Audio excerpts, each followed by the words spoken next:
Now what do you mean by subscription? ये तो clear है, a recurring payment which has to be received. For an NPO this is an income. तो भाई एक एक चीज करके समझना है. सब्सक्रिप्शन अपने लिए होता है इनकम, और इनकम का नेचर डेबिट का होता है कि क्रेडिट का होता है? ट्रायल बैलेंस में इनकम इज डेबिट और क्रेडिट? क्रेडिट ना. Debit all expenses and losses, credit all incomes and gains, golden rule of account. तो इनकम अपने लिए क्या हो गया भाई? Credit item. सिंपल है. तो सब्सक्रिप्शन मिलना चाहिए, और अगर हम लोग को पैसा मिल रहा है तब तो कोई प्रॉब्लम नहीं है. लेकिन अगर नहीं मिलता है तब हम लोग इस ईयर में अकाउंट करते हैं. करेक्ट. तो if money is received in the name of subscription, वो रिसीट पेमेंट में जाता है कि इनकम एक्सपेंडिचर में जाता है? सोच के बताओ. इफ मनी इज रिसीव्ड, और लिखा हुआ है it is received for subscription, बस पैसा मिला है, कौन सा साल का मिला है, क्या मिला है, वो सब नहीं पता. किस में जा रहा है? कौन सा साल का मिला नहीं, नहीं, कुछ नहीं बोला, बस सब्सक्रिप्शन के नाम पे पैसा मिला है. वो इनकम एक्सपेंडिचर में जाएगा कि रिसीट पेमेंट में जाएगा? रिसीट पेमेंट में जाएगा. इनकम एक्सपेंडिचर में आपको फाइनल अमाउंट डालना है which belongs to this year. Cash आया है in the name of subscription, आप रिसीट पेमेंट में रिकॉर्ड कर रहे हो बिना सोचे समझे. वो तो पक्का है ना कैश आया. अब कितना नहीं आया, कितना ज्यादा आ गया, ये सब तो इनकम एक्सपेंडिचर का चोचला हो गया. तो what we are going to understand is, we are going to figure out the amount which has to be recorded in income expenditure account. कौन सा अमाउंट हम लोग रिकॉर्ड करेंगे इनकम एक्सपेंडिचर अकाउंट में, मतलब इस साल को कितना पैसा बिलोंग करता है. सही है.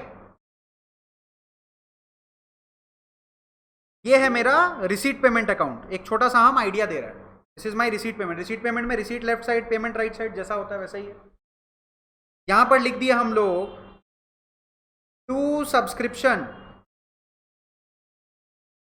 50,000. I wrote here to subscription 50,000. मैंने बोला इनकम एक्सपेंडिचर में बताओ सब्सक्रिप्शन का वैल्यू कितना है, और मैं कोई एडजस्टमेंट आपको नहीं दिया. I did not give you any adjustment.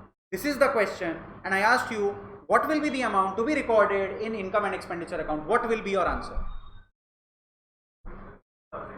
50,000 नहीं. ये आपको इन्फॉर्मेशन दे दिया, बोला इनकम एक्सपेंडिचर में बताओ कितना अमाउंट जाएगा. सेम. आप कुछ एडलेस खुद से करोगे भाई, अपने पास तो आइडिया ही नहीं है ना. चलो, तो इनकम एक्सपेंडिचर अकाउंट में सेम अमाउंट जाना चाहिए. तो अगर हम एक फॉर्मेट बनाएं, एडलेस वाला फॉर्मेट में जा रहे हैं, ठीक है, एकदम सिंपल. हाँ, प्रीपेड भी हो सकता है, आउटस्टैंडिंग भी हो सकता है, लेकिन क्लोजिंग भी हो सकता है, ओपनिंग भी हो सकता है. आ रहे हो उसमें, रुक जाओ 2 मिनट दे मेरे को. तो यहाँ पे हम लोग लिख रहे हैं सब्सक्रिप्शन. ठीक है, आप लोग सब ये फॉर्मेट धीरे धीरे मेरे साथ बनाते रहेंगे भाई, समझ में आना चाहिए.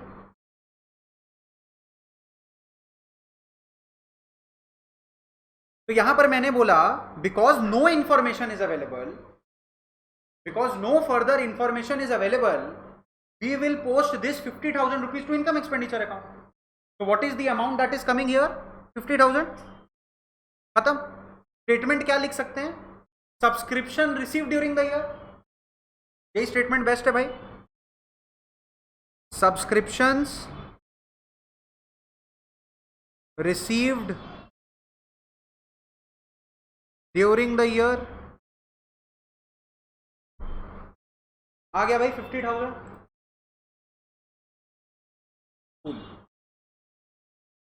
अब मैंने आपको बोल दिया subscription outstanding in the end of the year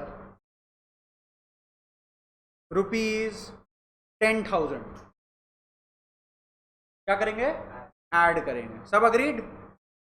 अगर साल का एंड में मैंने बोल दिया मेरे को मिला 50,000, अभी भी 10,000 रुपीज आना बाकी है इस साल का, तो ऐड करेंगे. तो to make sure, now what is the revised amount that should come to income expenditure? 60,000. तो यहां पे हम लोग लिखेंगे add outstanding subscription in the end, right.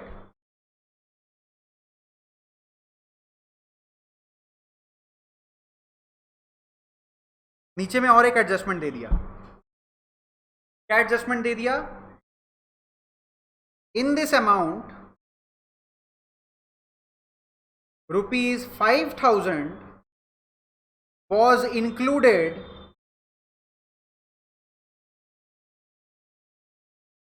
which belongs to the previous year। ये 50,000 रुपीज में 5,000 ऐसा घुसा हुआ है जो पिछला साल को बिलोंग करता है, तो क्या वो इस साल में अकाउंट होना चाहिए? बिल्कुल भी नहीं। तो लेस करेंगे।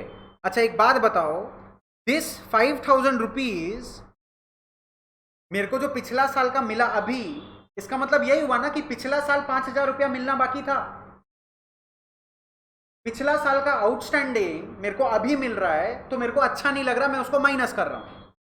इस ईयर का आउटस्टैंडिंग मेरे को मिलना चाहिए था, इसलिए मैंने ऐड किया। लास्ट ईयर का आउटस्टैंडिंग अभी मिल रहा है, वो फर्क नहीं पड़ना चाहिए because it belongs to the last year. तो this is what outstanding in the beginning, outstanding in the end क्या किए थे? Add. Outstanding in the beginning क्या करेंगे? सब्ट्रैक्ट। परफेक्ट। तो नीचे में एक लाइन गैप छोड़ के बस लिख देंगे less outstanding subscription in the beginning. अच्छा यहां पर अमाउंट कितना था? ऐड जो किए थे 10,000 ना, और अभी लेस जो कर रहे हैं वो कितना है? 5,000।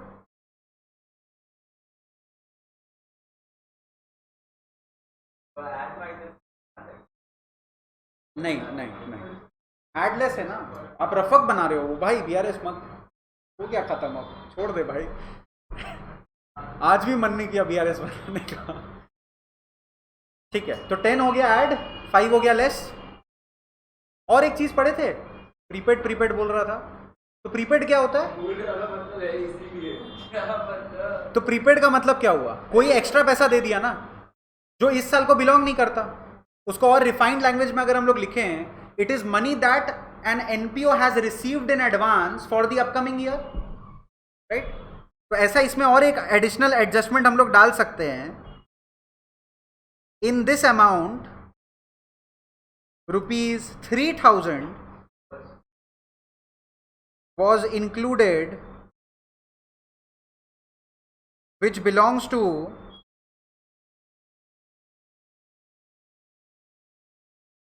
Next year. तो मतलब ऐसा कोई आदमी है जो मेरे को अभी 3,000 रुपीज दिया अपने आने वाला साल का सब्सक्रिप्शन के लिए, तो हम लोग भाई घर आती लक्ष्मी को तो मना नहीं करेंगे। तुम लोग बोलेगा सर ये लीजिए 3 महीना का एडवांस फीस, हम अरे भाई 2 मिनट रो लेंगे खुशी के मारे, लेकिन रिजेक्ट तो नहीं करेंगे। तो भाई obviously you will accept, that is what all NPOs do. आप दो ना 10 साल का सब्सक्रिप्शन एडवांस दो, कोई प्रॉब्लम नहीं है। बट क्या वो इस ईयर का प्रॉफिट को रिफ्लेक्ट करवाना चाहिए? नहीं ना भाई, वो पैसा इस साल को बिलोंग ही नहीं करता।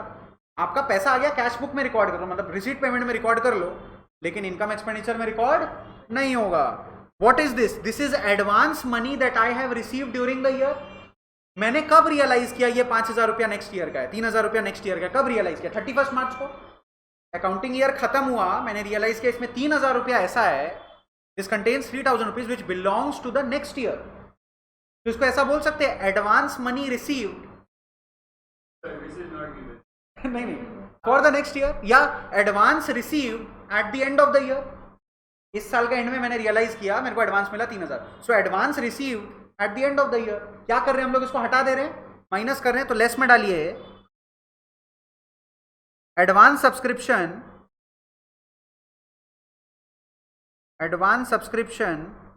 इन द एंड 3,000, सही है।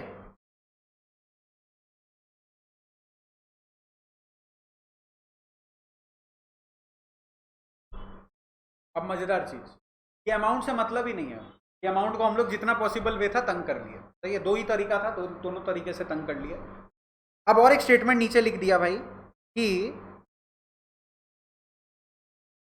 Last year an amount of rupees 7,000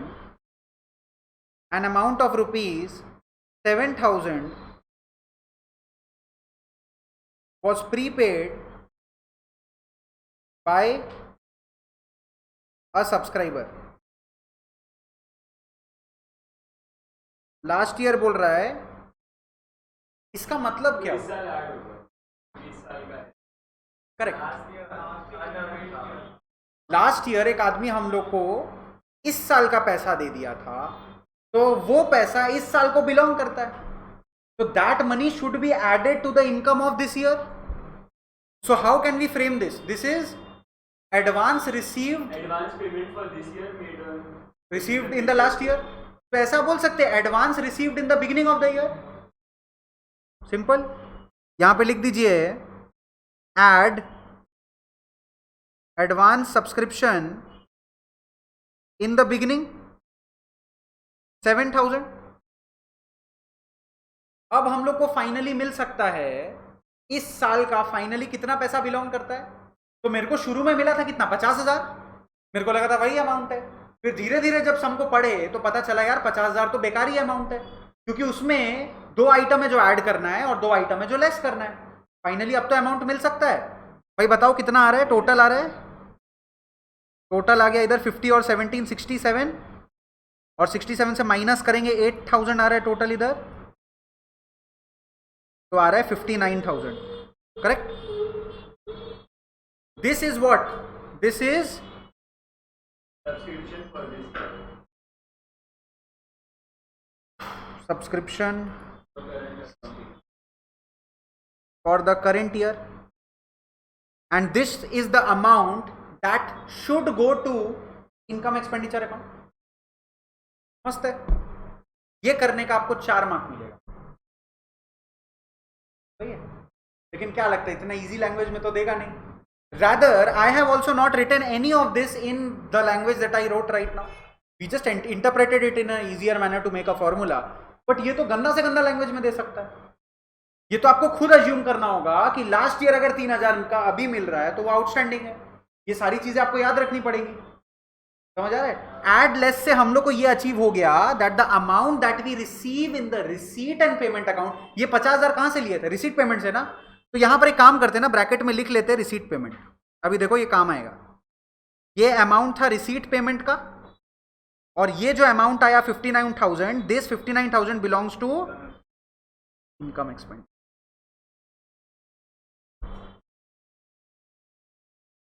ठीक है. अब इसको हम लोग कन्वर्ट करते हैं एक लेजर में. सेम चीज will convert it into a ledger. Subscription account एक लेजर बनाइए. सब्सक्रिप्शन अकाउंट एक लेजर बनाइए.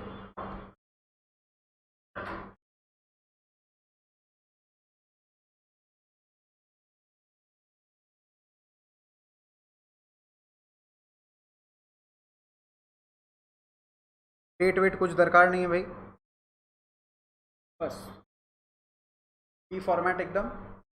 सब्सक्रिप्शन अकाउंट बना लिया हम लोग एक लेजर.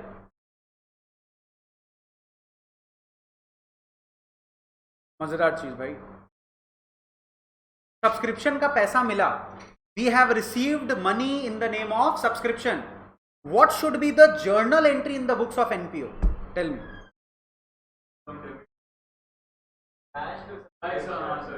कैश अकाउंट या bank account debit to subscription. चलिए यहां पे नोट करते हैं.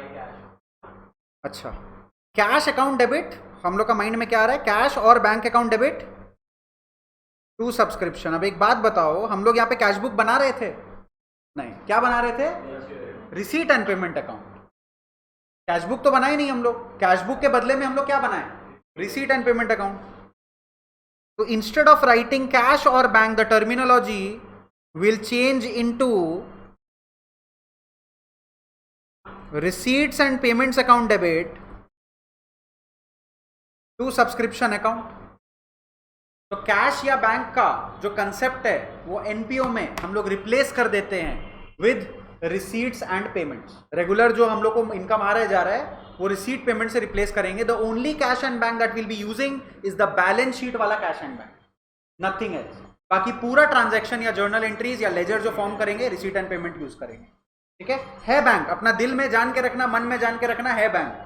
तो ब्रैकेट में लिख लेना भाई बैंक ही है ये. लेकिन जर्नल एंट्री क्या बन गया? Receipt payment account debit to subscription account. Receipt payment में अमाउंट कितना गया था based on this above sum? 50,000 rupees. तो यहां पे बैठा लेते हैं 50-50. यस, तो सब्सक्रिप्शन अकाउंट में रिकॉर्ड करेंगे by receipt and payment account 50,000। कोई दिक्कत अभी तक? हमको पता है नींद आ रहा है, 5 मिनट और दो, लेजर अपने आप बनेगा। 50,000 सही है। सब्सक्रिप्शन हम लोग के लिए इनकम है, इतना तो पता है। लास्ट ईयर हम लोग को कितना पैसा मिलना बाकी था? पहले तो एक चीज क्लैरिफाई करते हैं, अमाउंट को भूल जाओ अभी।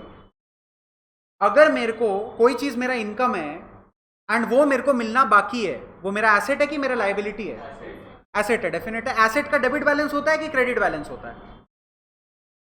सोच के बताओ आराम से। मशीनरी अकाउंट बनाए हो, मशीनरी एसेट था, तो वहां पर टू बैलेंस बीडी लिखते थे कि बाई बैलेंस बीडी लिखते थे? डेबिट बैलेंस ना, definitely debit balance. Trial balance में भी एसेट्स आर डेबिट एवरीवेयर। तो अगर कोई ऐसा पैसा है, if there is any money that we were to receive but yet we did not receive, that is an asset for us, that should have debit balance. तो subscription account में अपने लोग यहां क्या लिखेंगे? To outstanding in the beginning,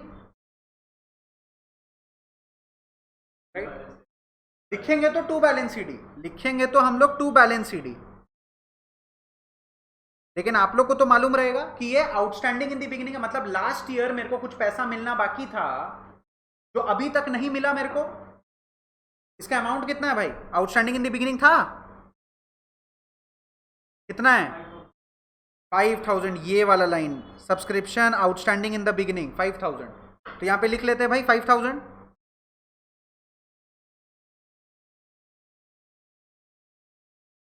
वैसे ही अगर ऐसा कोई आइटम है जो मेरे को एंड में मिलना बाकी रह गया, उसका भी डेबिट बैलेंस होना चाहिए, वो भी तो मेरे लिए एसेट है।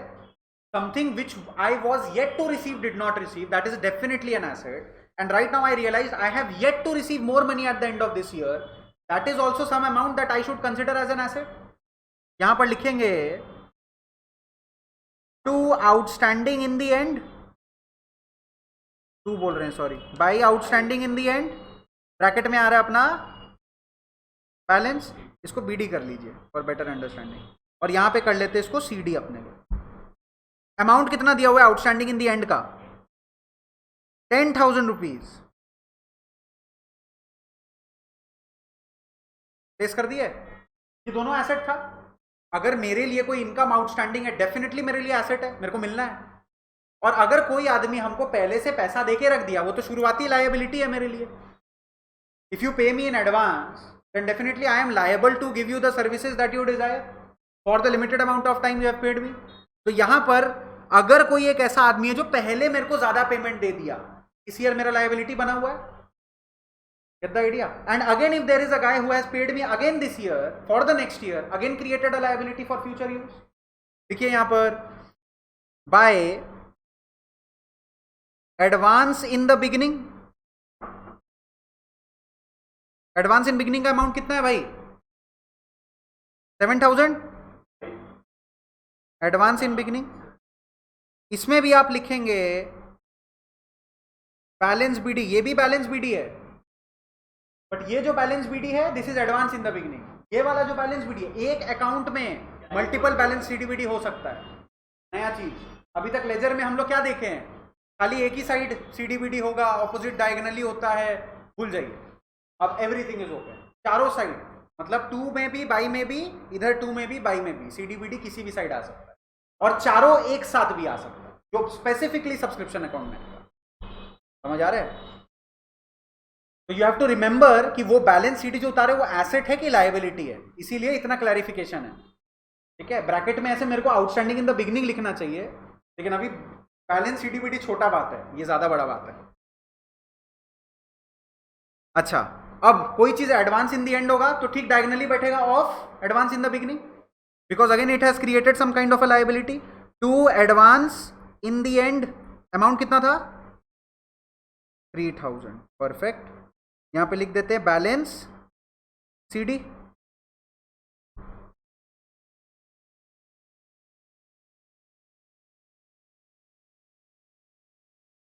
एंड रिजल्ट क्या है भाई? एंड रिजल्ट ये कि हमारे पास जितना बैलेंसेस हो सकता है एक लेजर में वो हमारे पास है। तो अभी भी अगर कुछ बैलेंस आ रहा है, that is the balance that should be transferred to income expenditure account. तो यहां पर जो बैलेंस आएगा उसको हम लोग लिख देंगे to income and expenditure account, bracket में लिख लेंगे बैलेंसिंग फिगर। तो बीडी पड़े हैं, सीडी पड़े हैं, अब बीएफ पर भी फोकस करिएगा, बैलेंसिंग फिगर, ठीक है, brought down carried down balancing figure. तो बैलेंसिंग फिगर कितना आ रहा है इधर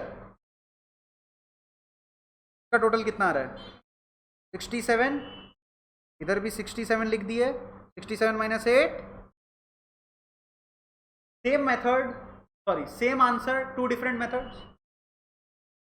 समझ आया अपने लोग लेजर कैसे डिराइव कर सकते हैं। अब एक्चुअल में आप सोचो तो लेजर इज मोर सेंसिबल, ये add less is the shortcut created out of this ledger. तो अपने लोग क्या किए, अपने लोग एडवांस को ऐड किए, आउटस्टैंडिंग, वो दो साइड को, क्रेडिट वाला दोनों साइड को हम लोग तीनों को ऐड करते हैं और इसको माइनस कर देते हैं, क्या आ जाता है, समझ में आया। तो add less is something which is derived for easier usages, but in the examination it is always preferred if you use this method. Personally कोई लगाव नहीं है इससे, लेकिन अगर ये यूज करते हो तो एग्जामिनर का माइंड में अच्छा वेटेज गिरता है कि तुमको अकाउंट्स का और डीप अंडरस्टैंडिंग है।